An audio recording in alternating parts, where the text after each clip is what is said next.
For as long as people have looked up at the stars, magic has remained a secret craft known only to the lucky few brave enough to peek behind its veil. Everyone whispered that this amazing power came straight from God, but no one was ever sure if it was real or just a beautiful story. It was once very hard to find a magician in the world, but many years later, something strange changed the story of the Burial Empire. For the first time, a man who had wielded magic since he was a boy climbed the throne of a mighty kingdom, and everyone thought his rise would end the age of wizards, but life had other plans. Strange things were happening in the dark basement, where dim torchlight flickered against the walls. Sitting on his heels, the guard asked the prisoner why magic was needed and insisted that only weak and lowly creatures used it. Before him stood a young man trapped in unbreakable shackles, with no way to escape. His hands were tied, his body bruised, and he was so tired that his long white curls had fallen onto the ground. His name was Young. With an annoyed tone, he told the guard named Cone that he hadn't changed a bit, then offered a bitter smile back at the guard's cold stare. The confused guard sneered and demanded to know exactly what the prisoner was trying to trick him with.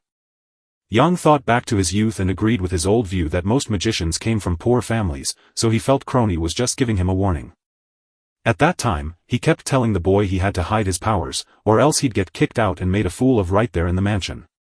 But now, the hero saw that the servant was jealous of the lower magic, and when Yang spoke his thoughts out loud, the overseer was left stunned by what he heard. So furious at what he heard, he swung his arm and shouted for the young man to be quiet before hitting him right in the face with all the strength he could gather, unable to hold back his rage. When the tired boy fell to the floor, he shouted that nothing had changed because all the power was now in his own hands. He stomped down on Yang's head, saying the guy was in his way and had to disappear forever. Crony glared at him with hate, claiming the young man was begging for death, and then drew his sword, declaring he had no choice but to strike. Without letting go, he promised to end it all quickly as a relative, and Yen stared wide-eyed at the sword before him. Suddenly, a cold draft whipped down the dark hall, making the candles dance while someone dashed past them. Just then, a servant burst in to tell the warden that Dukil needed an answer right away. Cone ground his teeth, spun around in anger at being stopped from finishing his fight with John. He left the young man lying on the stone floor, told the servant he'd be back in a moment, and then walked straight for the exit. After a while, the hero sank to the floor, stunned that his life of hard battles was ending this way. As he remembered the past, he hoped someone would keep Duke Jan Vero's name alive, but his body grew weak, the fog rolled in, and he began to lose consciousness. In the blackness of his mind, he heard a stranger's shaky voice shouting, "Your Highness, wake up."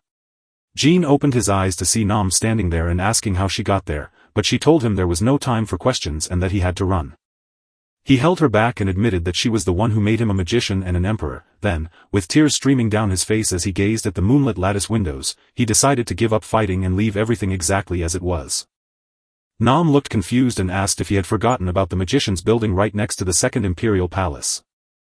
When he was just a kid, he used to hide there and cry, and the girl promised him that if he went back, he'd finally have a way to be saved. Back then, the young man always listened to her as they read about magic together, trying to crack the secrets of ancient spells. Now she didn't know what had happened, but with a firm hold on his shoulders, she trusted him to handle everything. Suddenly, a bright yellow light bathed everything and a protective dome formed, so Yang urgently asked her, "What is going on?" Seeing the blood trickle down her arm, he saw she was using it to draw symbols on the cold stone floor. He screamed in horror, begging her to stop that deadly spell right now before everything went tragically wrong. But the girl said it was already too late, for once the blood was shed, no power could stop the flow.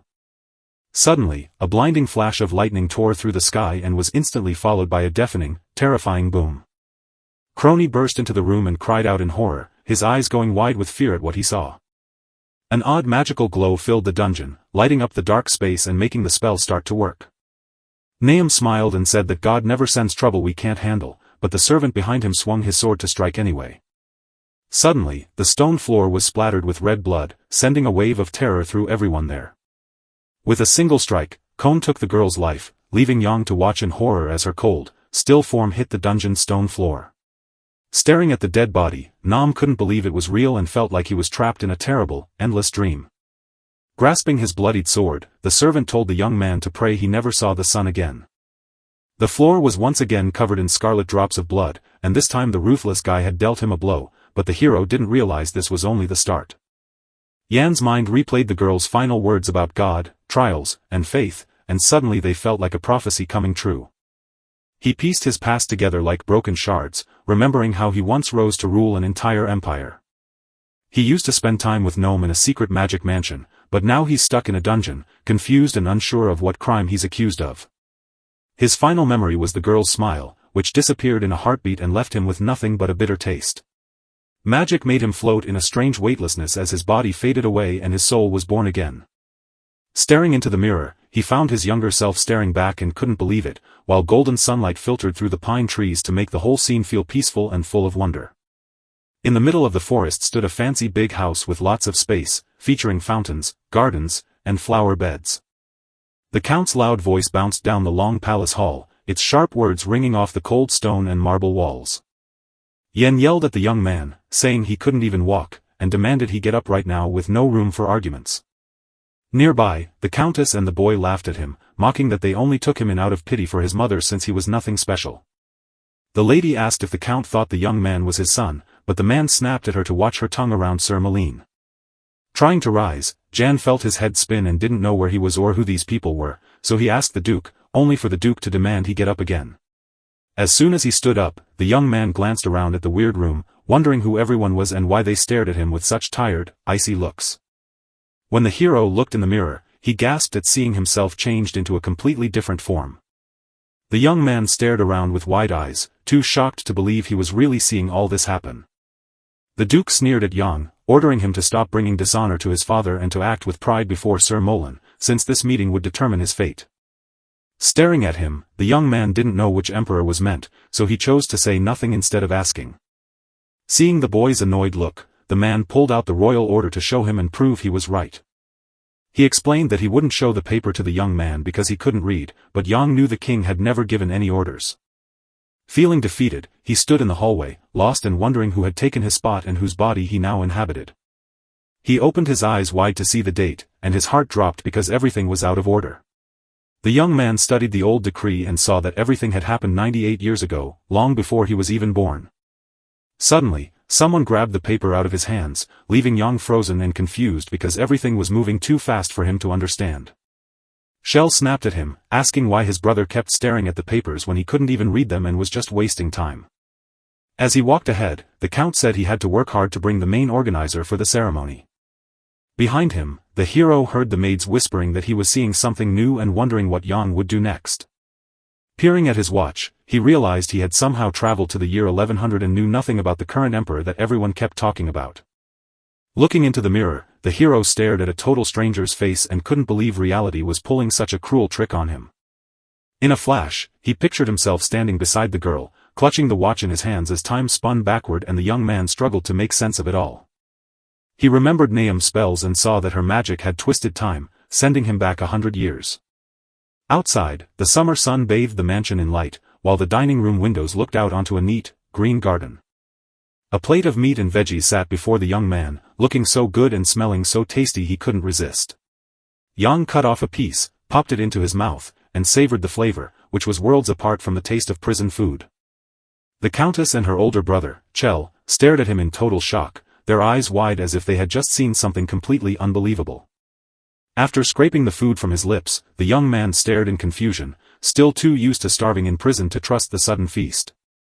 Mullen grinned, lifted his wine glass, and explained that this was how one shows good table manners. Seeing the gentleman's kindness, the Count asked him to talk to the emperor, and the man promised he would. The man noticed that philosophy had become all the rage and turned to John for his take, only to suddenly remember to ask the older son which philosopher he liked, leaving the nervous Chell blushing as he struggled to recall any names while his mind spun in circles. Jan stared hard at his brother and saw that Mullen was checking how well educated the family was. To keep things going, the hero mentioned he liked fine, and the Sir was surprised to hear that the young man knew the thinker's work so well. With a smile, the young man explained that the sage's humanistic wisdom shows a king the right path, which made Mullen very happy. As the Countess ate in silence, the Count smiled and joked that the gentleman was just making things sound too simple. In a serious voice, the man said the Duke's son was so smart that even the Emperor and the barbarians would take notice. Hearing those words, Yang guessed they must be talking about the fierce night barbarians, the powerful neighbors next door. The whole world knew only one place called Brock, where brave warriors from a strong clan and a mighty empire stood guard right on its edge. The hero, deep in thought, wondered if the family had truly made a peace deal with the warlike clan. Suddenly, his father grabbed his arm to snap him out of his dark thoughts about the future. With a smile, the Count promised that the young man would soon become a symbol of peace, but Yang remembered the cruel truth that he would one day be handed over to the barbarians. The hero smiled and agreed with his father to keep the idol from waking up, even though his heart screamed no. Outside, the mansion seemed calm, but inside a scandal exploded and shattered the family's fragile peace.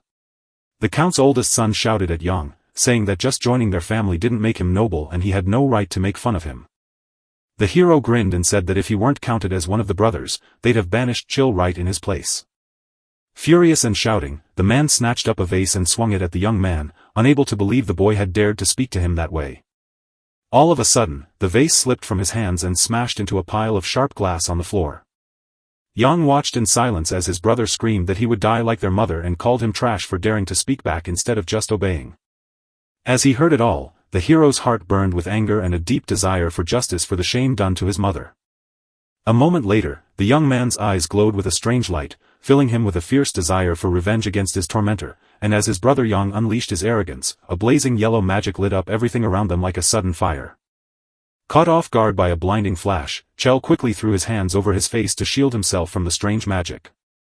Suddenly, he collapsed to the floor, eyes wide with wonder as he realized magic was real and he could do it. The boy couldn't believe his eyes and thought he was dreaming, convinced that such a crazy thing couldn't be real. Yen coldly told his brother to watch his mouth and stop talking nonsense about his mom with that sharp, mean tongue of his. As he looked at the young man, he warned that without change, he'd be cut off, his voice threatening and his eyes burning with fury. Terrified, Shell curled up on the floor, covering himself with his hands and begging Yen to stay back and leave him alone, scared that his brother might hurt him. Suddenly, the hero heard a sound behind the door and spun around, knowing someone was racing toward the office where they were working. Mullen walked into the room and, ignoring the chaos, calmly told the boys to settle down for some tea. As Sir pushed the door open, Yan's magic still filled the room, making the air buzz with energy and tension while its glow lit up the space. The man stood frozen in the doorway, staring in shock at something he had never seen before in his entire life. Soon the Count and his wife arrived, and seeing how shocked the gentleman looked, they asked what had happened, but Mullen was so stunned by what he'd seen that he couldn't find the words to speak. The father slammed the door open and shouted angrily about what happened, his voice sounding scary and threatening. Sitting on the floor, the eldest son tried to stand and speak, but his body shook with fear and he was too scared to tell the truth. Yang stepped closer, gave his brother a friendly pat on the shoulder, and smiled while saying he had only warned him to be careful with the vase. He spun around, grinned, and urged Chell to rise fast, while the boy just stood there, staring with wide eyes of shock and fear. As the hero reached out his hand to help, the others stood silent in the doorway, staring at the scene with bewilderment. Fuming with rage, the Count ordered Hannah to bring Jan to his room because he had lost all his strength and could no longer stand such treatment. A dark-haired maid dashed forward, ready to obey without a single question or sign of hesitation. As she walked the young man away, the girl asked why he was so clumsy and strange, unable to act with the grace a nobleman should have. As Mullen heard their conversation, he stiffened and knew something was wrong, so he and the other young people quietly walked down the narrow, simple halls of the smaller second building, feeling that trouble was just around the corner. Inside lay a tiny wooden room with a bed and a wardrobe, plain and unadorned. As Yang pushed the door open, he saw right away that the room was simple and plain, with nothing inside to remind him of any nobility. Just as he was about to step inside, the girl spoke to him, so he turned around in confusion, half expecting her to ask something. Suddenly, she revealed she had a letter from his mother, who had finally written back after he cried every day and begged to send a message, all while he remained unable to leave himself. Young felt bad for the poor boy trapped inside him, knowing he was like a prisoner with no way out of the mansion. In a quiet voice, he promised Hannah he wouldn't cry anymore and asked her not to worry, saying he had changed into someone completely new. Suddenly, she asked about her food, leaving the hero confused and unsure how it fit into their talk. She bowed her head and told him that she had 5 brothers and sisters who only ate what Yang gave them, so she begged him to show them mercy. The young man stood frozen, unsure if he had to give up his food, so he stayed quiet while his mind raced through every possible outcome. After a brief pause, he agreed to share his food with her, but only if she met one surprising condition that left the maid shocked. He smiled and asked Hannah to help him when he needed it, and after a brief pause, she confidently agreed to return that evening, thanked her master sincerely, and left the room, leaving Jan alone with his thoughts. As the door slammed shut, the guy threw his hands over his ears and cursed, realizing he was in deep trouble and didn't know what to do next. The hero was puzzled because he knew magic always sends you back to where you started, so he couldn't understand why he had been flung so far away and into a stranger's body. Standing in a time before he was even born, Yen knew he had to find the truth right away. He knew he had to risk everything to reach the heavily guarded Ministry of Magic at the Imperial Palace, for that was his last hope, and he racked his brain trying to figure out how to get in. Suddenly, the hero's room was bathed in a strange, sunset-like glow that made the ordinary space feel suddenly like home. He held out his hand and watched as a glowing ball of fire landed on his palm, instantly filling the air with intense heat and flames. Yang clenched his hand into a fist and realized the new body he'd found could not only wield magic but also take its full force without breaking. What was truly amazing was that he had found a man born with the gift of becoming a mighty mage and a master of magic. Suddenly, the young man remembered he was dressed as an emperor and realized they shared the same name, a discovery that felt both strange and unsettling. He was so confused by these strange, almost magical coincidences that he couldn't believe they really happened in our world. Suddenly, he heard Hannah's voice at the door, bringing food, but he told her to leave everything outside and not come in. A moment later, he opened the door, found food left on the step, and let out a heavy sigh as he realized just how much his life had changed. Yang looked at the bread and milk on his plate and saw that someone had eaten a bit as a reward for his hard work. Even with everything going on, he stared at the tray and wondered if this tiny meal was just too small. Thinking back to his lunch with Mayor Mullen, he sighed deeply, missing the heavy, full belly from the feast spread before them. Even though the food looked amazing, he realized the gully was missing because he couldn't find her anywhere in all the dishes. It was a nourishing fruit that had fed people for centuries, keeping entire families safe from terrible hunger and forming the heart of their burial diet. Once thought to be a poisonous weed, its seeds once killed many people until a safe way to eat them was found, which caused the death rate to drop by 85%. Yang held the tray and suddenly understood that this discovery wouldn't happen for 50 years, long into the future, and nobody suspected it yet. He thought that if he had shown the right way to use gulu, there might never have been a famine in the empire at all. He arrived in the Count's office where the man shared urgent news. The next day after tomorrow, advisors from the capital would arrive for a big reception. Yang looked serious and said he would try his hardest not to make the Brock family look bad in front of these important people. Suddenly, his father shouted that a package had arrived from his mother, and the young man froze with his eyes wide open in shock. Reaching into his desk drawer, he pulled out a small white cloth bag, a special gift from someone dear to his adopted son. He told the young man there were a few coins and a letter inside, then gave them to him and asked him to have his teacher read the letter out loud. As the young man looked through the bag, the Count added that if his son behaved well, he could visit his mother before heading off to school. Yang nodded politely just as a servant slipped into the room, whispering to the Duke that urgent news had arrived. The man stayed quiet and still, hiding his excitement behind a cold face as he stared straight ahead. Suddenly, he jumped up and rushed out, leaving Yang all alone in a room filled only with the rustling of papers and the faint scent of candles. The door slammed shut, and soon the hero heard voices rumbling from behind the wall, leaving him feeling both curious and terrified.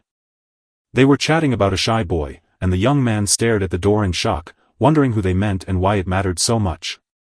Suddenly, his eyes locked onto a tall stack of papers on the table, and he stepped right up to get a better look. He decided to take a few sheets and read them closely, hoping to find some clue that would finally make sense of what was going on. With great curiosity, he started reading the lines, even though everyone around him thought he was too stupid to read at all. As the young man compared the papers, he couldn't believe what he saw when he found numbers and records that didn't match up at all, hiding a secret right there. Yang saw that his father was double-dipping on taxes meant for the treasury and the capital, so he knew his dad was stealing. Realizing this was too bold, the hero guessed that Sir Mullen had been sent here from the capital specifically because of such suspicions and rule-breaking. Suddenly, he heard the door creak open and felt his heart race with the fear of getting caught. His eyes went wide with panic as he feared discovery, so he quickly focused his mind to cast a spell. Yang focused his power to shut off every light, leaving the office in total darkness so he wouldn't be seen. The Count walked in, surprised to see all the lights gone out, and looked around the room trying to figure out what had happened. Trailing after him, the servant explained that they had only just swapped out the lamps and that one must have broken again, blaming it on a faulty mechanism. After asking for candles, the young man suddenly screamed, making the Duke turn in shock and fear. The butler apologized for tripping and the owner, barely listening, just told him to pick up the papers and fold them neatly. Suddenly, the man spotted Jan and froze in shock, realizing the boy had been there all along even though he'd been sure he'd gone home long ago. The Count moved quickly to the window, yanked back the thick curtains, and let the sunlight pour into the room, filling it with brightness. As soon as everything came into view, he gave the young man a questioning look and waited for answers, but the hero stayed quiet to keep his cover. He stayed frozen and quiet as his dad stared at him with cold anger and a heavy, suspicious look. Yang clutched his mother's bag of coins like a shield, but the Count suddenly noticed the papers had shifted on the table and knew something was wrong. The man frowned with anger and demanded to know why the boy was there, but the boy just smiled calmly and said his dad never told him to go.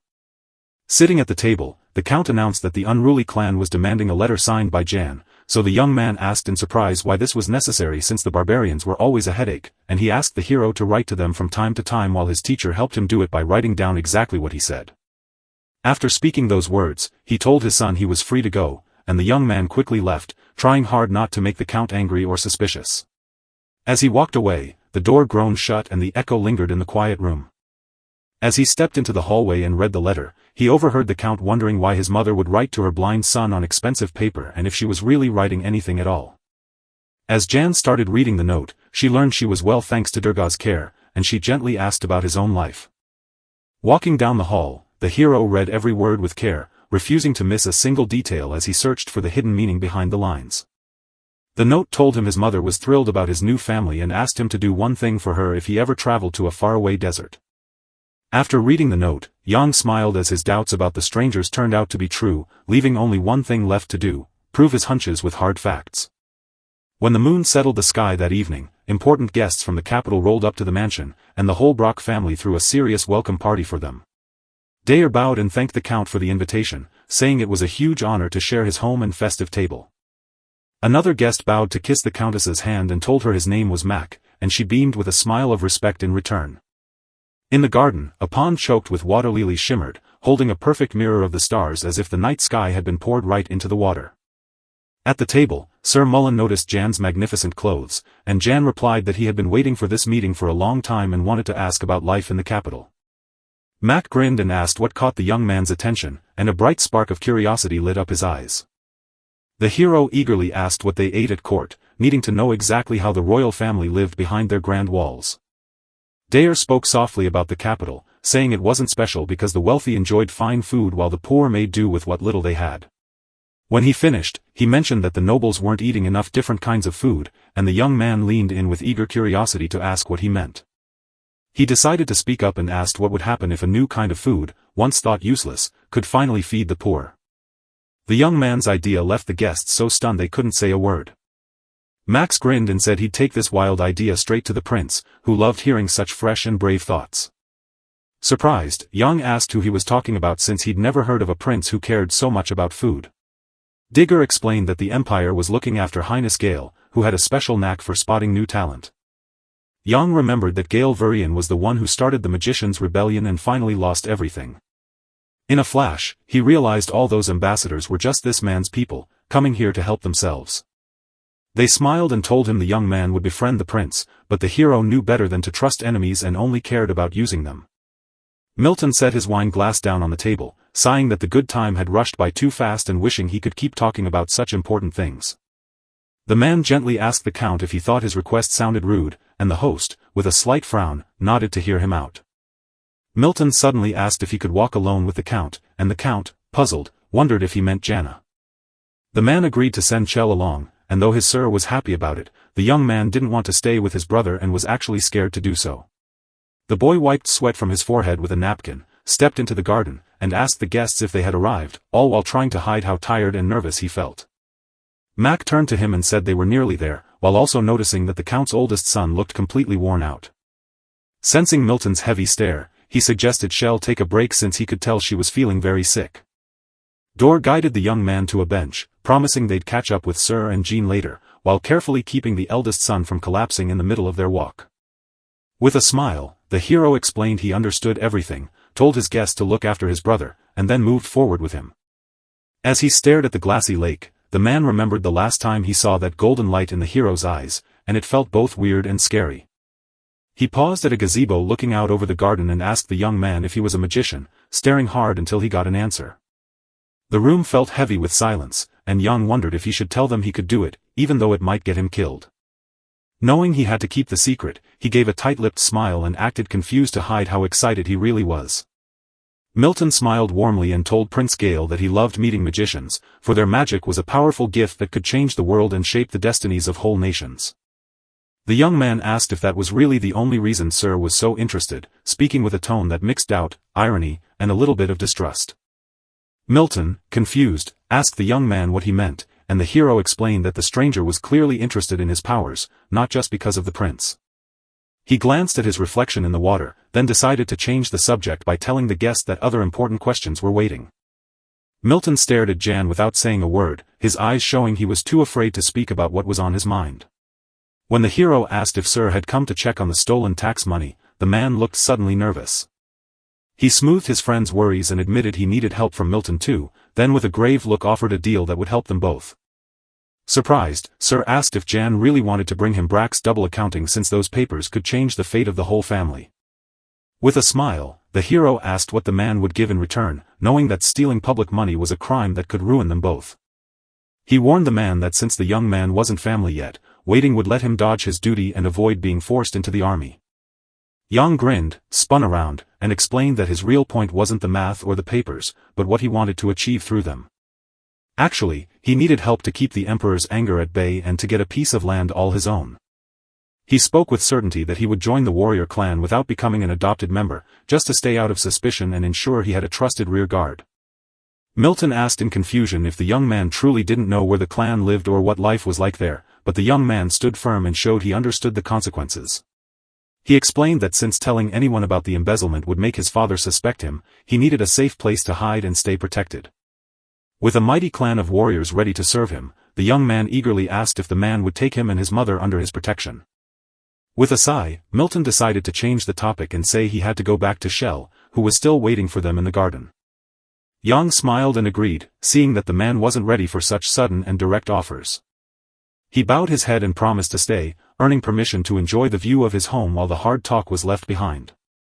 Once the old man said his goodbyes and walked away, the young man was left all alone to think about the quiet words he never said and the choices that would decide what happened next.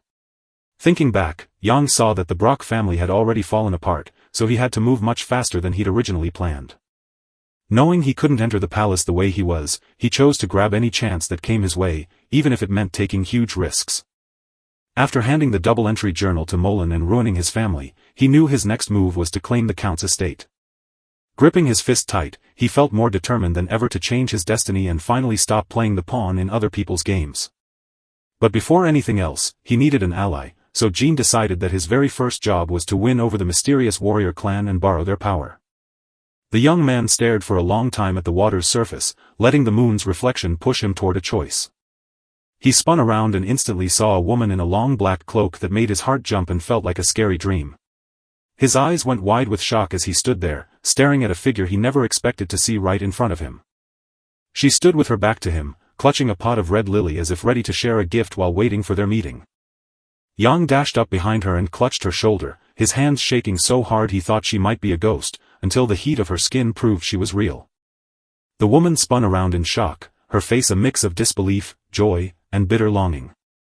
Yang smiled and asked how she was feeling, but her eyes instantly filled with tears because she couldn't believe her son was finally standing right in front of her. She asked with a bitter smile how he was, saying she was glad to see him even though their time together would be short and hurtful. She admitted that Hannah had brought news that she needed to go to the third pond to meet her son, but the woman didn't believe it at first. But the girl stood her ground with confidence, saying the meeting could happen right now, and her mother nodded in hopeful agreement. She gently placed her palms against his face, held his gaze, and heard him say he was okay and had already gotten her package. He apologized for sending so few letters because his heart ached for her, but life kept him far away and unable to write more often. Suddenly, he recalled something vital and seized the moment to ask his mother while she gazed into his eyes. He showed her a bag of coins and asked if she had sent them, but she was shocked because she had never seen gold like that before. Yang handed her the bag, telling her to take the money, get ready for the trip, and wait for Hannah to tell her exactly when they would leave. Taking it, the lady anxiously asked if something bad was happening, for her heart already feared the trouble of being parted. Kneeling down, she told him that if her son wanted to flee the Count's house, then he was free to go, since she had once sent him away with a broken heart. She cried as she begged him to run from the danger and abuse rather than stay and suffer.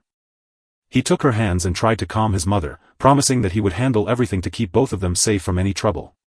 Suddenly, she saw her son's eyes light up and eagerly told him about it, as if it meant something had changed.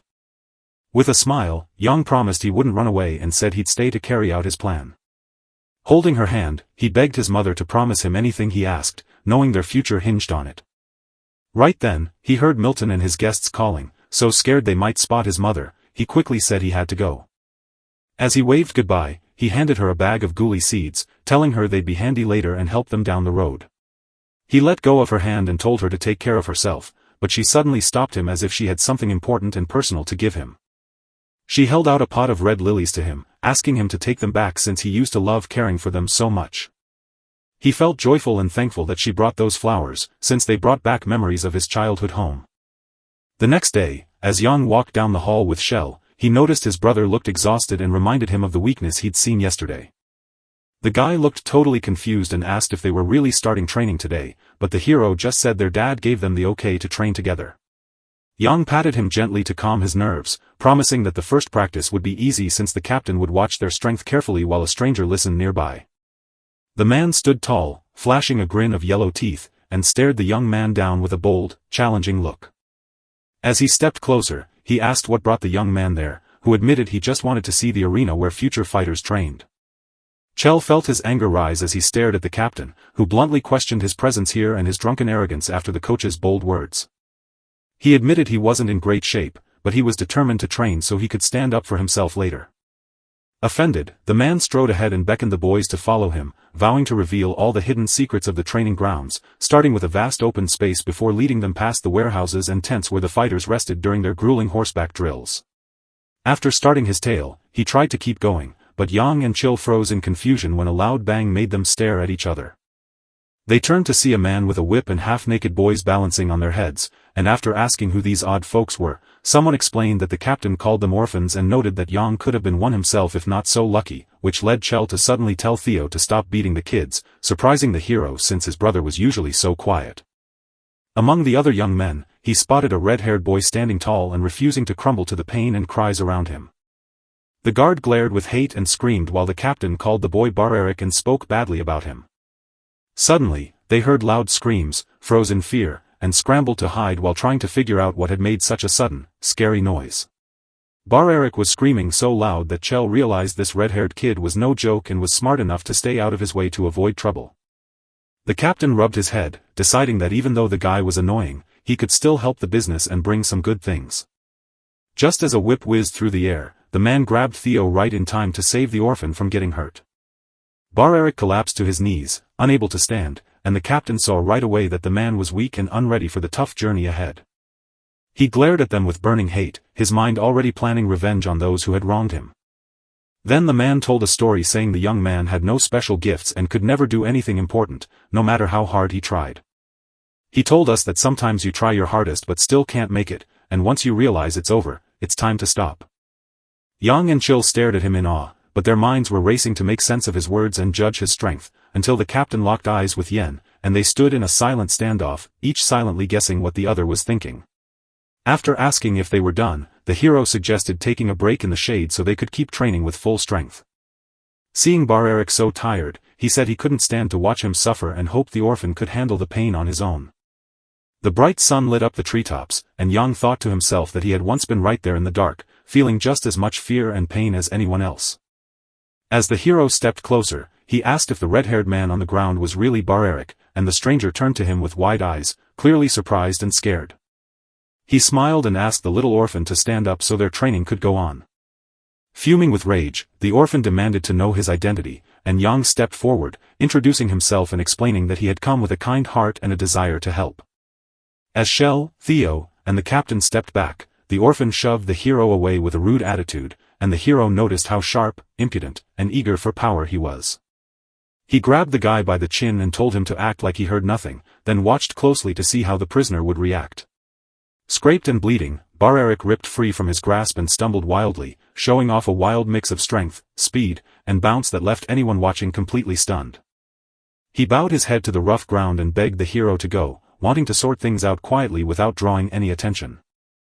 Yang poured the strange liquid straight into the young man's mouth, knowing magic was too risky for normal folks, but hoping a talented one would only feel a tiny bit of pushback. The hero watched Bar-Eric closely, eager to see how the orphan would handle the strange potion and what power it might give him. While lying on the ground, the captive felt a strange energy warm and tense his body, and suddenly his eyes lit up as Yang realized the orphan had hidden magic. The air crackled with the energy of a swordsman, proving the hero's suspicions right as the power jumped and reacted to his magic, until Bar-Eric simply flicked his hand and knocked the flask away, moving with a strength and speed that left the young man shocked and scared. The container flew off and crashed nearby, while the boy watched his own sudden anger show itself in his angry eyes and wild movements. Barrick snarled, asking what had been put in the water with eyes full of distrust and a voice shaking from his anger and fear. Jan stared right at him and calmly said there was no problem, trying not to upset the orphan while watching his quiet strength show itself. Seeing the prisoner was feeling better, the hero turned back to his own business, leaving the man confused. He stood up, stared at his body in shock, and realized he'd suddenly grown stronger, like a fresh burst of energy was flowing through him. Confused, he shouted for Yen to explain, but the hero was gone, leaving the orphan alone to wonder at the strange things that had just happened. As he walked away, the guy didn't even notice the orphan standing there in silence, feeling confused about the strange new emotions in his heart. As Yen gazed at the flower, he decided to write a letter to his mother, letting her know he was doing fine and handling all the hard stuff. He hummed the song's words to write about the moon and its endless light, hoping she'd see his heart was steady and stop worrying. He carefully wrote each letter on beautiful paper so his mother could read it, feel his love, and know he was thinking of her. His teacher sat beside him in the office to check his spelling, helping the young man catch errors and make his words shine. Just as he was about to go, the young man stood up, thanked him for his help, and said it kept his mind clear. The hero asked the rushing man if he really had so much to do, and when the tutor paused in puzzlement, Yang noted that the teacher seemed different lately. The teacher froze in confusion, but the protagonist reassured him that it was fine to skip the answer as long as he stayed focused and took his time. He shoved his papers into his bag, tried to dodge the question, but the young man saw right through it and smiled to say everything was okay. The mentor's face went cold with sweat as he searched for words to explain it, but nothing came. After the teacher shouldered his bag and walked away, leaving Yen alone at the table to think, the hero suddenly noticed something strange on the floor, a tiny piece of paper the teacher had dropped. He bent down to pick up a sheet of paper filled with info, because he knew it might be important. It turned out the article was about climate change, which could change the young man's plans, so later he and his brother went to run in the hot sun, while Chell kept asking how much longer it would take, looking tired and worried. Running ahead with Jan, the coach shouted that they had only 40 minutes left, but the boy was too far away to hear him. As he kept running and pushed faster, the boys scrambled to catch up with each other and the coach, pouring every bit of their energy into finishing all the exercises before time ran out.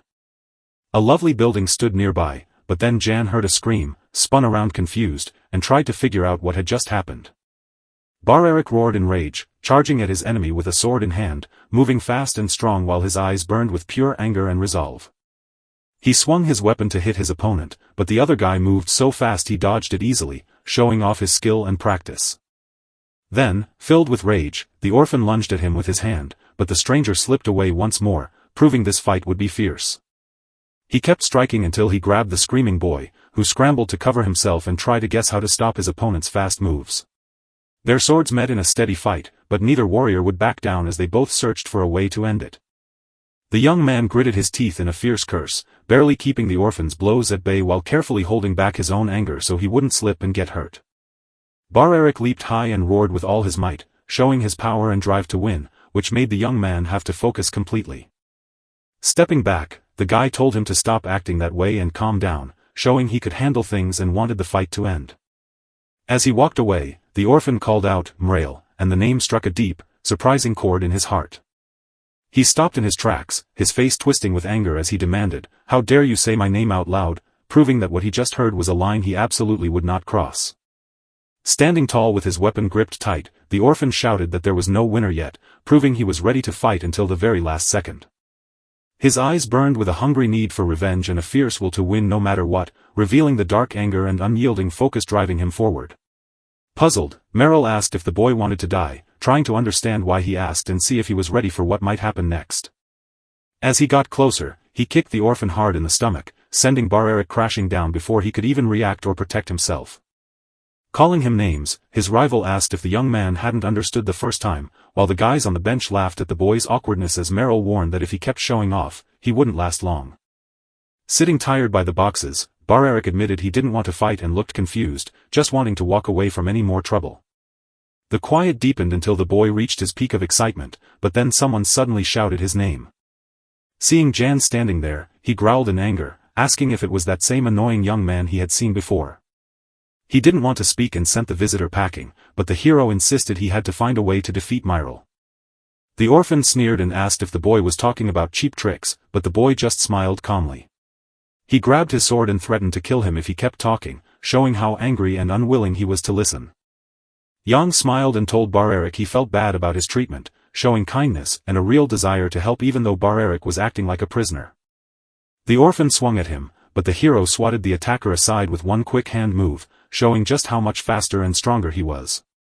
He stared with burning eyes, promising to help the boy on one condition: the boy had to help him back, proving he was truly in charge. As he gently placed his hand on the orphan's head, it suddenly burst with a strange light, leaving Bar-Eric frozen and confused, unsure of what to do next. His body buzzed with a strange energy that filled the air around him, and as he felt that power growing inside, a smile spread across his face. A magical light began to spread everywhere, sparking flashes that looked like lightning popping up all around. Yang let him go, stood up, and quietly watched how the young man would act after everything that just happened. Suddenly, Bar-Eric leaped to his feet and charged ahead, and the hero watching him thought this was exactly how things would play out. As Meryl turned to leave, the prisoner lunged forward, and the young man suddenly saw that these weren't his friends when his own magic flared in a strange, unexpected way. Feeling something strange, the young man turned around to speak but froze in shock, unable to figure out where his opponent's weird power was coming from. Suddenly, Bar-Eric showed up right beside him, catching him off guard and messing up his plans so badly that everyone was shocked and the air grew heavy with tension. The young man's eyes burned with a magical light, his mind so focused on his mission that he didn't see the feelings of Meryl. With a single strike, the orphan sent his opponent crashing to the floor, proving he had a hidden strength and sharp aim that no one expected from such a small, brave prisoner. Bar-Eric gripped the boy's jacket tight, ignoring his cries of protest as he insisted that what he was doing was wrong. Refusing to listen, he started hitting his opponent in the face with fierce anger, showing he had no plans to stop. Suddenly, Meryl couldn't stop the flood of blood soaking the ground around him. The people sitting nearby were stunned by the destruction and couldn't believe how fast a young kid could get so strong and angry. Deciding to help, they rushed to his side to ask what Bar-Eric was doing and try to stop him, but the young man kept attacking with a fury they had never seen before. They caught the orphan in mid-swing, holding him back as they stared in disbelief, convinced he'd finally lost his mind. They grabbed Bar-Eric and slammed him to the ground to calm his fury and end the crazy, brutal fight. He lay there acting crazy, then suddenly lifted his head to laugh, proving he wasn't scared, didn't hurt, and didn't care what was going on. With a grin, he admitted he'd been waiting a long time for this moment and called it silly to walk away thinking it was over when there was still more to finish. The guys shoved his head down once more, bashing it a few times until he quieted down just enough for the captain to rush over and try to restore order. Seeing this, the coach told the guards to take Bar-Eric away for punishment and send Meryl to the infirmary, but when he suddenly made eye contact with someone, he froze in fear, worried he'd be blamed for the fight. He chose to turn back and said hello to Sir John, who watched everything happen while trying to hide his feelings. The worried captain wondered if Bar-Eric had messed up, but Jan insisted he was just following a list of duties. Seeing the strange air on the field, the coach decided to end practice while the defeated boys were being led away, and the hero agreed. As he watched the young orphan, the man asked how he would be punished, only to learn he'd first be whipped and then kicked out, a fate that made the boy feel terrible. Surprised, he asked again, realizing he wanted a very different ending for the captive, though he thought this choice wasn't a bad one either. Yang figured that if the orphan was left alone, Bar-Eric would be far more useful and would learn to use his skills on his own. After training, he sat down with Milton and the guests for tea to ask if they had decided on the deal that would shape their shared future. The seer bowed his head and stayed quiet, leaving Mac and Dor staring at him in shock, confused by his words and unsure how they fit into their work. After a pause, he explained that the Count knew all about these things, so they needed proof and help to move forward. Jan nodded and promised to go find out how much grain and minerals the Mona Mountains produce and how much the farmers pay in taxes. Milton grinned and told the young man he admired how he could make tough choices even when things were hard. Bowing down, he felt sure this moment would shape their fate, showed his respect to the hero, and admitted he had a mountain of work to do. The young man thanked Sir Milton, admitting he was right and realizing how crucial it was for everyone to agree. Seeing that the brooch on the man's jacket matched the one on the teacher's dropped paper, he realized there was a secret deal between them. While sipping his tea, Yang vowed to watch everything closely so he could plan ahead and stay one step ahead of anyone with secret agendas. Once the meeting was over, he stepped out for a walk to think about his future, the chances he could grab, and how to make himself stronger. Out of nowhere, a hand yanked his jacket so hard he couldn't even try to protect himself. The stranger yanked him hard around the corner, refusing to let him go free or fight back, showing just how strong and determined he was. A servant stood in the garden, hearing a strange noise but not turning around, thinking it was just background sound while unaware of the danger facing the young man. He asked his colleague if he'd heard anything, but the other guy just laughed it off, thinking it wasn't serious enough to bother with. They decided it had to be wild dogs, and while hiding behind the building, Barrett grabbed Yen with a sudden burst of bravery and strength. The hero spoke softly about the strange welcome and asked the orphan how they had ended up there, trying to figure out why the attack happened so suddenly. The young man stared like a madman, never blinking, holding his silence while strange tension built up around him. Suddenly, Barrett claimed he'd been arguing all night, but the senior butler told him he could come in any time while staring him down, and since Jan saw the boy wouldn't look away, she figured Count Brack must be behind this. The orphan squeezed his hands into a hard knot, sneered about the hero's pills, and shivered at the thought of even looking at him. He calmly replied he didn't use cheap tricks, showing he was in total control. He smiled and told Barrett that while he was brave, he wasn't very smart, that the water he gave him came from his own supplies, and that he never even touched him. The orphan's eyes went wide with confusion as he struggled to make sense of the strange magic and energy buzzing inside him, wondering why it felt so powerful. Yang grabbed the young man's hand and promised to show him how magic and energy worked so he could finally satisfy his curiosity. The hero asked for a promise, and the orphan's eyes went wide with shock at how serious and strange the deal sounded. With a bright smile, the character whispered to the boy to keep his golden eyes and magic a secret. As soon as Barrett shouted at the glowing sight, the hero quickly stepped in to tell him to stop being so rude and tried to keep things from getting out of hand. The man was furious and ready to fight, but Yang kept explaining magic and told the captive to be his bodyguard, which left the orphan shocked. When he touched the man, he realized the power inside him could be harnessed if he learned to control it. When she pressed her finger to his chest, it burst into a bright glow, showing off magical power that left Barrett completely stunned. With his glowing body and a tight fist, he looked shocked and asked about magic, trying to figure out how it worked and where it came from. With great interest, Yang asked if the man had heard of magic or magical sword skills, and when he got a no, Yang grabbed his head in horror. He promised to share everything and asked the boy to listen closely, while the young man looked on with interest, eager to learn that some people can find a special harmony in their souls, which they call magic. He also mentioned that while Barrett held great potential, his own ability somehow blocked his energy, so all that training couldn't help him fully unleash his power. Yang told the orphan to use his skills, then asked in shock if they were really stopping him from showing his true power. He went on to say that they had to follow a special path that joined their body and soul together to finally unlock their true potential. Barrett rushed forward with joy, begging the hero to keep going with him, but the hero pushed him back and said, "Listen first." The orphan kept asking what he needed to do, but the hero stopped him to make sure he was truly ready, warning that protecting him would now be his duty everywhere. The boy shrugged and said he had nowhere to go anyway, so when the other person told him he could just die, the boy nodded in agreement. They smiled, shook hands on their deal, and got ready to work together. Holding his hand, Yang realized that Barrett's stubborn and carefree nature was exactly what kept him strong and safe in battle. Recalling the moment he first saw him, the hero knew this was the one who had the heart and skill of a true swordsman, for the stronger you are, the more unique your character and abilities become. He realized that the orphan fought with such fierce determination that he never gave his enemies a chance to strike back. Barrac's fierce eyes showed that these people fear no death and will stand tall against the enemy, even when hope is lost.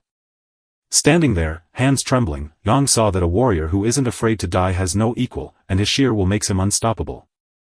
Slowly, the orphan felt power return to her body, glowing with a strange light that showed how much stronger she was becoming. The character saw power surge through the boy, realizing Barrett could now fight like a true swordsman.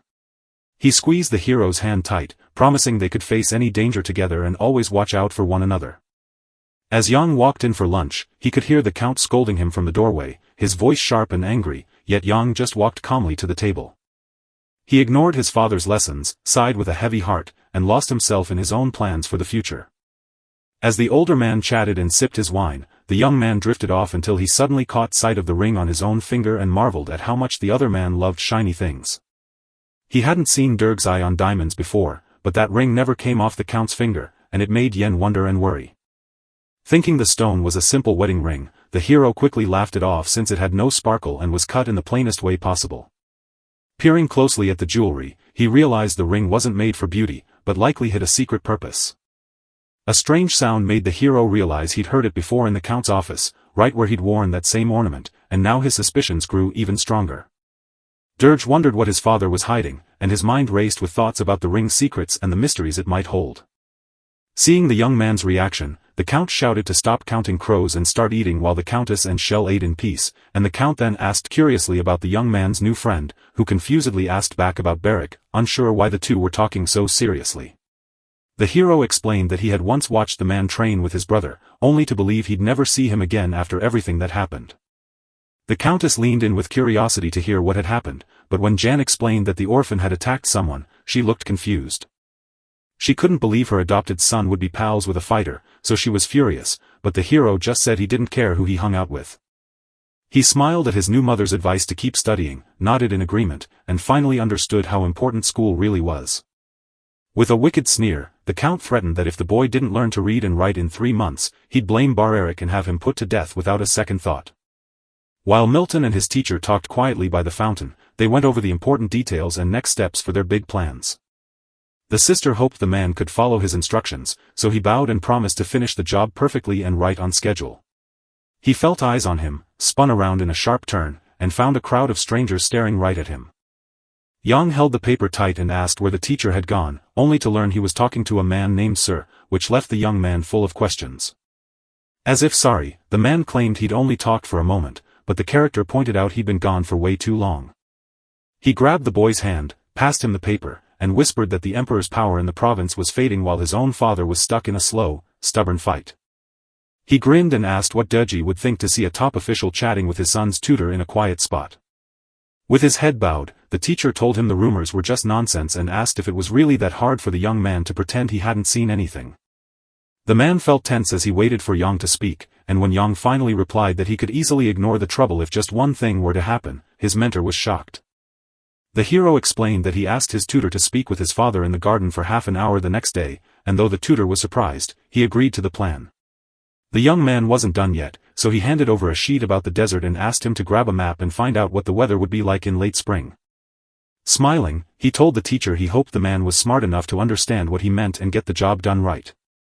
Bowing down, the man promised he understood everything and knew the student's goal, ready to follow orders exactly without asking any more questions. Magic energy suddenly flared around them, lighting up the air with bright sparks that looked just like tiny fireworks going off. Yang measured the ring's width with his fingers, focusing hard on its size and precious details. The ring's glow showed the stone's shape to the young man, but he quickly noticed the proportions weren't quite right. Sitting before a blank page, he couldn't figure out how to sketch the jewelry so every tiny detail matched the real thing perfectly. He decided to give it a try, swinging his pen to sketch the picture, carefully matching every detail and shape to make an exact copy.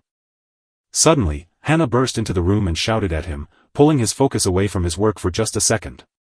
By then, Jan was done and saw that the hero had drawn a ring, written a note, and was staring closely at the picture. Peering closely at the paper, the girl whispered that the jewelry looked just like what the count wore, amazed by how perfectly it matched the original ring. The hero admitted she was right and explained that his father never parted with the diamond even though he didn't like them, which is why he had taken notice. He was shocked by how sharp the maid's eyes were, amazed that she could spot tiny details that others would miss. Even so, he couldn't help but think it was odd that Deji had chosen to carve a key from a diamond, wondering why such a precious stone was needed for something so simple. Yang suddenly remembered that the diamond ring wouldn't let electricity pass through, and that quiet fact gave him a fresh clue about what it was really meant to do. He remembered the secret drawer in the count's office desk, which was locked by electricity, and he knew his ring could pick it. He smiled and told Hannah that thanks to her, he had an idea, so he asked her to find a carpenter to build a replica ring with a rubber coating on top. The next day, the teacher visited the count's office to distract him so Jan's son could get inside. He smiled as he told Deji the chat would be long and thanked him for giving him the time to talk over the important stuff. He stepped out of the office, asked the Count to come along, and the man followed right behind him without a single question. Walking down the hall, he suddenly stopped and asked why the teacher wanted to talk and where they were headed. Meanwhile, Yang crept around the corner to watch them, quietly plotting his next move while keeping everything under control. They moved quietly toward the mansion doors, saying nothing because they both knew a serious talk was about to happen. Hannah stood beside him as he asked her to grab the fake ring to pull off the plan and copy the key. The girl lifted the jewelry from the white cloth and gave it to Jan, showing just how perfect her copy was down to every tiny detail. Holding it in his hands, the hero saw that it was the same size as the original, with a rubber layer on top that made sure it would work perfectly. He thanked her for doing his favor and handed her a handful of coins to feed her family, making her jump with joy. As he walked away, he asked her to stand guard, and the grateful servant happily agreed, knowing she had to stay alert and watchful. Turning around, Young asked Bar-Eric if he was ready for his important job, making sure the young orphan truly understood the big responsibility he had been given. The boy sighed and asked why he had to do these things, clearly worried about what might happen. The hero took the guard's hand and showed how serious the job was by saying no one could enter the office. With fire in his eyes, the orphan promised to face the task head-on, showing he was ready to do his duty no matter how hard it got. Yang worriedly explained that Bar-Eric's job was so vital that if he messed up, their entire plan would fall apart. As he walked into the office and stopped at the table, he saw a strange bowl with something on top that caught his eye and made him wonder what it was all about. He fumbled around until his fingers finally found the gap to slip the duplicate ring inside, moving his hands with care and control. With a single sharp motion, he slid the desk drawer open, showing off his skill and doing it just right without wasting any effort. When the hiding place opened, the hero froze in amazement, delighted that the device was so simple to bypass and that the letters from the alien warriors, which he couldn't read, were waiting inside. He took a blank page to rewrite the letters, hoping to study their meaning later by focusing on every detail until he truly understood them. For a brief second, he hoped that adding a date and a seal would make the paper look like an official document. Yang made up his mind, grabbed the Count's stamp from the table, and went ahead with his plan without worrying about what might happen next. The Treasury would cross-check this report with the Count's tax records, boosting its worth and proving to the auditors that the details are real. Once he finished, he started folding the papers, hoping to leave everything exactly as it was so his father wouldn't see anything. Suddenly, he froze in horror as someone outside the door asked for the Count, fearing he might be caught by a stranger. Suddenly, a servant burst into the office and stared in shock at Yen, who was holding papers, completely confused by what the young man was doing. Realizing he was in deep trouble, the hero cast a spell to cover his tracks and instantly distract the guy. Suddenly, a strange light and energy filled the air around him, and the secretary quickly forgot what was going on. When the Count walked back into his office, he saw the servant lying still on the floor and panicked, thinking he had lost his mind and couldn't make sense of what was happening. Standing by the table, the butler couldn't make sense of what was happening to his colleague, while Deji was furious and already thinking about how to respond. Slamming his fist on the table, he suddenly ordered the servant to be removed, leaving the man shocked by such a cruel demand. Suddenly, Deji roared for the servant to be dragged away and everything they owned taken, leaving the rest of the staff wide-eyed and frozen in the doorway. The maid and the boy bolted out of the estate and ran as fast as they could, terrified of the Count's anger and desperate to stay alive. While Bar-Eric bit into his apple, he asked how the fight between the servants and the Count had ended, clearly worried about what was happening. Jan smiled as he noted that everything was fixed despite the danger, while the orphan remained angry about nearly dying because of his own risky choices.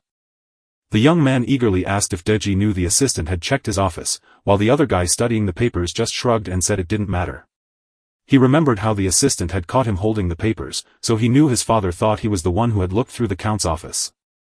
The teacher drew a map and predicted the weather, highlighting key spots and hidden dangers to get Yen ready for the trip.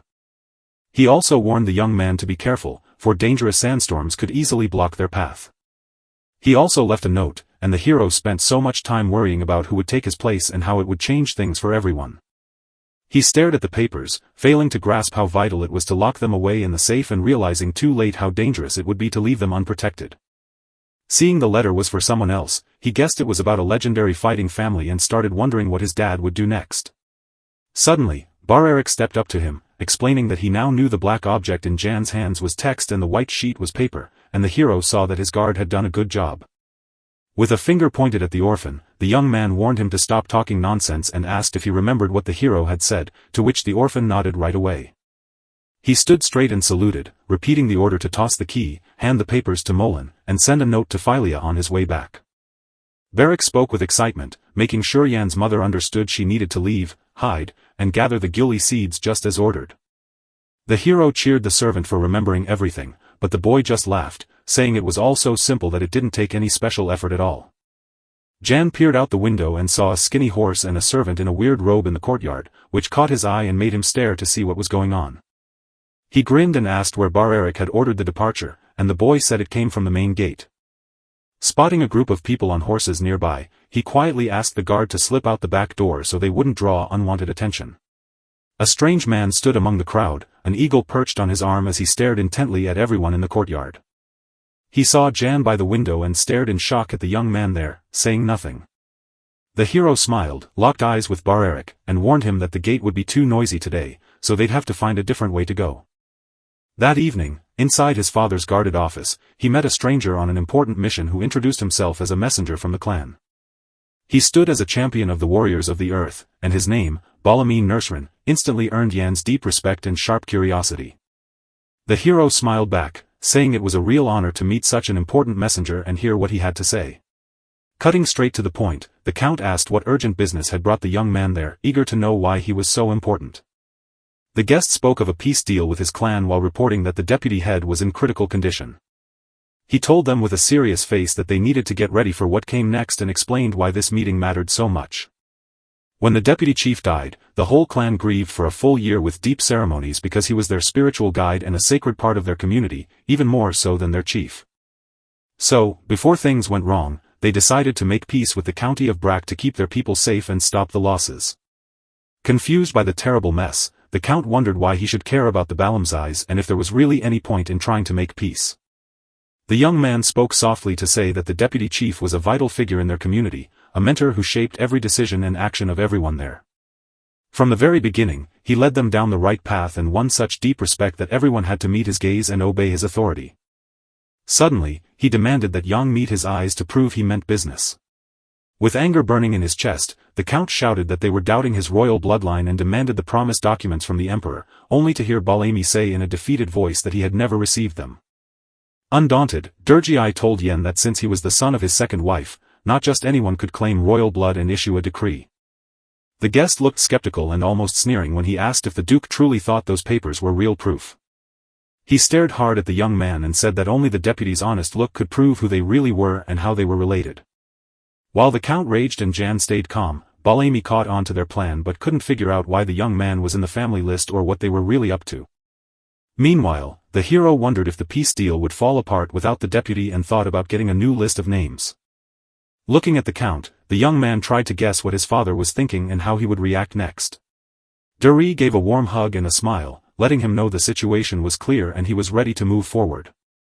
The count pressed a hand against the boy's shoulder and told him he must get ready for whatever was coming, so they would talk again tomorrow. He looked at his son, smiled, and told him the butler would lead him to his room, promising that everything would be calm and orderly. Balami spoke in a quiet voice, thanking the duke for his kindness and showing he was ready to work together. Just as he was ready to go, the guest stopped him, saying he hoped Durgi would give a fair answer for the emperor because his visit was very important. As he climbed into the carriage, the count was furious that Balami had rushed in so quickly to complain, so annoyed by the suddenness that he decided to stay on guard since the young man was the clan chief's brother, and he promised to prepare the needed papers while ordering Yen to set up a proper welcome. The hero bowed his head and promised to do exactly what his father asked, showing deep respect and a ready heart to follow every instruction. As the gates flew wide, the horse-drawn carriage carrying the duke shot forward, leaving the clatter of wheels behind. While basking in the moonlight, the young man caught himself wondering just how fast and determined his father was to finish those papers. The quiet night wrapped around the room as the hero exhaled, finally alone with the representative now that the man had gone. He set the table, smiled, and handed Balami some snacks, telling him he was worn out from the road and needed rest and food. The servant stared with mouths watering at the feast while Young asked for a favor, which the representative listened to with full attention. The hero spoke calmly, asking for a companion to meet the clan deputy while stressing that safety was key, noting the guest had promised Yang would arrive and that the others felt like a burden since the request wasn't urgent, so the other character smiled, looked puzzled, and asked again what they meant by a burden to better understand Balam's strange words. Suddenly, Bar-Eric stepped out from behind him with a bag slung over his shoulder, offering to help and promising to follow any orders he was given. When the orphan shouted, the man burst into such a loud laugh that he truly surprised everyone around him. Looking straight at the man, he claimed he knew how to make people laugh, and Yang looked confused, wondering why his words had made the guest laugh so much. In a grave voice, Balami suddenly cut in to say the hero was just talking nonsense and acting way too sure of himself. Suddenly, he claimed the character was just like their warriors, which left everyone confused because the idea sounded so wrong. He stared hard and asked if Yang really meant for him to take two people who couldn't survive in the desert without water. The young man spoke softly, telling his partner that even though he wasn't very smart, his strength was a gift that needed help, and he promised there was no need to worry about anything else. After nervously listening to his opponent, Balami slowly lowered his hands and promised to think about the offer, but only if one condition was met. With a sly smile, he told her he'd only agree if Bar-Eric could beat his men in battle to prove he was strong. As darkness fell and the moonlight lit the clearing near the estate, everyone stepped out to face a duel that would decide their future. Sue gathered herself, sighed that being younger was a disadvantage, and kindly let her opponent go first for 5 minutes. Bar-Eric sneered at the girl and asked John if he really had to fight her instead of someone stronger. As his opponent stretched out with ease, the young fighter muttered to himself, puzzled that no one had shown up to watch the big fight. The hero spoke to the orphan, warning him that if he was careless, he would regret his defeat. Deep inside, he knew no one had shown up because the gap between the fighters was so huge that everyone was sure Sue would win. Just as the battle was about to begin, the warrior spotted a glowing window in the mansion and yelled out in anger, which threw his focus right off the fight. Yen spoke softly, telling the orphan that the arrival of the death god Nurserin was a bad sign, which left the boy completely shocked. Hearing this made the boy even angrier, so he shouted that no one could ever underestimate him, but the other character tried to calm him down. With the timer ticking down, the hero told his partner that all he had to do to prove his strength was to beat his opponent. To help his friend, he reached out with a soft, glowing light from his palm, feeling a sudden surge of strength. The light danced in his eyes, mesmerizing his friend and filling his heart with thoughts of victory and confidence. Yang took the orphan's hand in his own and whispered a serious promise to teach him the secret to winning, but only if he listened every single word. Bar-Eric was scared and confused, but he held tight to his master's hand while the master promised he knew how to win. Just then, clouds started hiding the moon as Sue shouted with confidence to her rival, asking if they were ready to start the fight and throw the first punch. She grabbed the timer, set it for 5 minutes as a special favor she'd promised her opponent, and got ready to fight. She smiled and explained that if Bar-Eric could knock her out quickly, he would win, but if he failed, he would end up looking foolish. With his hair tied back, the guy declared with confidence that this time was enough for a beautiful victory. He pulled out a rubber band and sneered that if they lost, the girl wouldn't even cry from frustration or anger.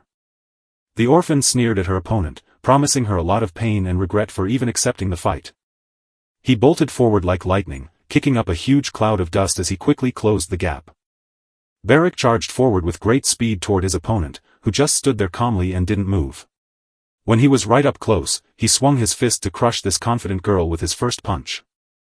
Sue stood on her toes, laughed at him, and spun away just as he charged, making sure he'd be the one crying.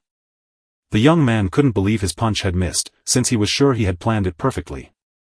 With her quick feet and small size, the girl easily twisted away and spun around.